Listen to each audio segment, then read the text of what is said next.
Here I got a 2013 Nissan Sentra with a 1.8 and the code P0171.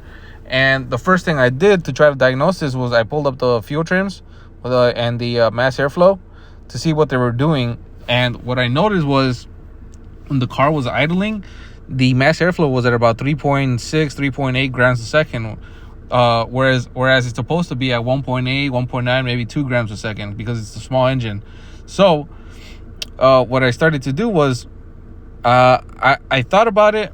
Maybe there's something wrong with the mass airflow, but I didn't pay too much attention to it. So what I did was I smoked the intake to see if there's any vacuum leaks and stuff like that. I didn't find any leaks. I know sometimes on these engines, some of the lines start to rip apart. But on this one, it was good. There was nothing leaking. So the next thing I did was I pulled up my trims again and the mass airflow, and I wanted to see what they were doing. So if you rev it up and it has a vacuum leak, the numbers will get better. And as you can see, the numbers are getting better. As you can see, the mass airflow is going up and the fuel trims are getting better. And but what I noticed is if you keep holding it like I'm doing right there, I keep holding it, then they go back to getting worse. Now that to me just doesn't really make sense. How can it get better but then get worse? So now I started to suspect maybe the mass airflow circuit or the mass airflow, something's wrong with it. So what I did was I pulled it out. It was just two 7mm bolts right there. And when I pulled it out, I noticed it's an aftermarket sensor. As you can see, it's made in China. And honestly, it just felt cheap. The plastic felt weak. Something about it just didn't feel right about it.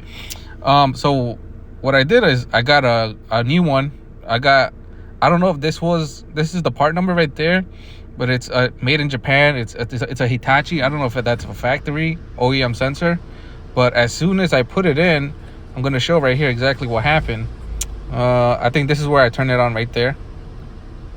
And as you can see, it starts to automatically just get better on its own. I'm not even revving it up. The grams per second is staying low. If you turn it on, the grams per second will be a little high, but then they'll start to come down on their own. What I noticed at the beginning was that the grams per second was really high. So before I even put a new sensor, I tried to do an idle reeling on this car, and it did get better. The mass airflow grams per second went down to about 2, just like you're seeing right here. But the fuel trims did not get better, and that I cannot explain. I don't know why. If you have an aftermarket mass airflow and the grams per second is good, why the fuel trims will stay still lean?